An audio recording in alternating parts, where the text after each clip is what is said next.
How are you, Africa? Welcome to Pan-Africanism Through Poetry with Moses Tofa. Today's poem is titled, Welcome to the Era of Repackaged African Leaders. From the days of the slave trade to the end of this age, the core agenda of imperialism is to gain and retain direct control over Africa's resources. Imperialism always repackages itself, but its objective remains the same. The colonization of Africa was achieved through multiple strategies. One of them was to lure, bribe, compromise, and deceive African kings and chiefs using gifts. This is how the colonialists extracted the mining concessions that opened the gates of colonialism. They knew that for them to spoil Africa's treasury, they must bind the doorkeepers.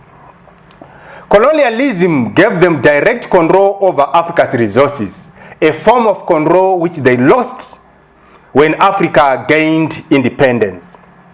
At independence, Africa was endowed with a crop of revolutionary leaders who sought to unify Africa and exterminate imperialism. These leaders became victims of imperial wrath. They were either assassinated or deposed from power, and puppet regimes were enthroned.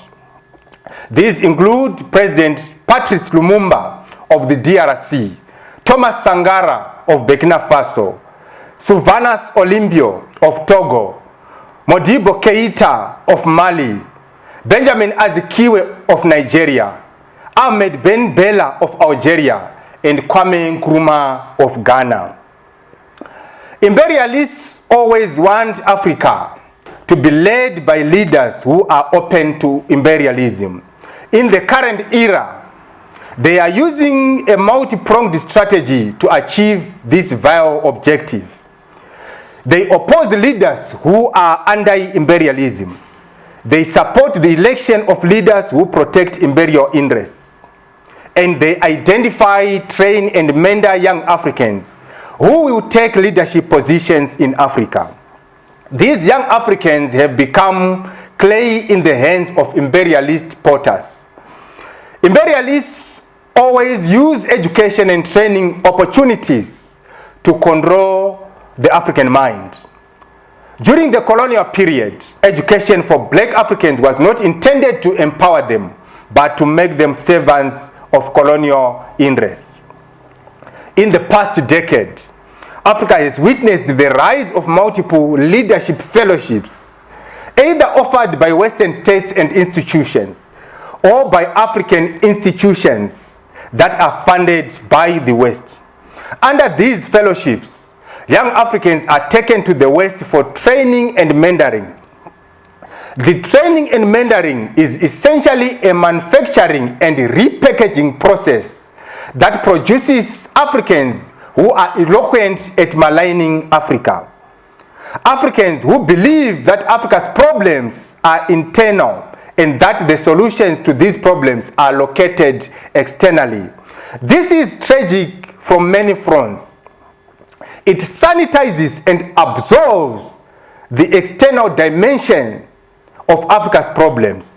It kills the consciousness that Africans must have regarding Africa's battle with imperialism. And it creates Africans who are unwitting conscious and defenders of imperialism. During the training and mentoring process, the trainers and mentors release a rabbit and train Africans how to chase it infinitely. They extol them as Africa's well-trained, progressive, and enlightened hunters of transformation. When they come back to Africa, whichever territory from which they hunt, civil society, civil service, business sector, human rights activism, or politics, they get entangled in the rabbit hunting enterprise and completely forget about the elephant. This is how Africa's elephant is stolen from them in this cacophony of hunting for Africa's resources. As a continuation and polishing of the manufacturing and repackaging process. They give them prestigious awards and recognition. They give them grants and invite them to conferences, claiming that they are changing the face of Africa. But the truth is that theirs is a duty to turn the wheels of the capitalist machine, to fan the flames of the capitalist inferno, to defend and peddle the capitalist narrative, to sanitize the diabolical past, present, and future of imperialism in Africa, and to oppose radical economic transformation in Africa. Africa, here are the lessons that history has taught you over and over again, and they are worth of all acceptation. That imperialism is an extractive project at heart, that it will never teach Africans to redress colonial injustices. It will never teach Africans to demand reparations for colonial injustices. It will never teach Africans to guard against the new scramble of Africa. It will never teach Africans that blackness and whiteness are equals. It will never give Africans grants and awards for advancing radical economic transformation. It will never do anything for Africa out of goodwill. It will never seek the unity of Africa and Africans, because it gets its lifeblood from a deeply polarized and disunited Africa. It will never seek to produce the Thomas Sangaras, the Kwame Nkrumahs, the Patrice Lumumbas, the Samora Macheos, the Amilcar Cabrals, the Julius Nyereres, the Steve Bikos, the Chris Hannis, the Patrick Lumumbas, and the Julius Malemas of Africa. Africa, true leaders are organic. They emerge from the society in which they were born and bred. They are shaped by the experiences and aspirations of their society.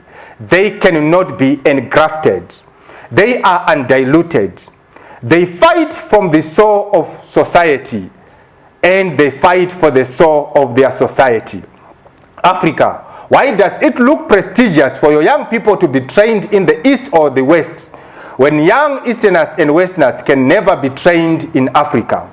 Africa, if it is true that your future is in the hands of young people, then you must be concerned with who trains and mentors your young people. Thank you, Africa. This is Moses Tofa, Pan-Africanism Through Poetry, inspiring Africa, raising consciousness. Amandla!